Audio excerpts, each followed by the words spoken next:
आयुर्वेदिक brain booster अर्थात ब्राह्मी एक दिव्य वनस्पती। नमस्कार।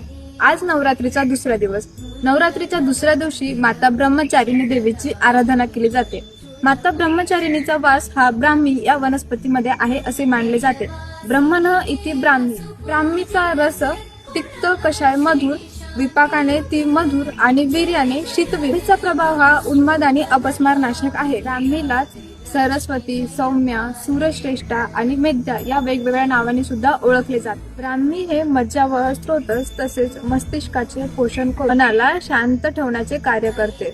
धी धृती स्मृती अर्थात ग्रहण करण्याची शक्ती, धारण करण्याची शक्ती आणि स्मरण शक्ती या तिन्हींचे कार्य तसेच ब्रेनला ऍक्टिव्ह ठेवण्यासाठी ब्राह्मीचा खूप चांगला उपयोग। ब्राह्मीचे सेवन आपण ब्राह्मी प्राश, सारस्वत अरिष्ट, ब्राह्मी कल्प, ब्राह्मी घृत अशा वेगवेगळ्या कल्पांमधून करू शकतो।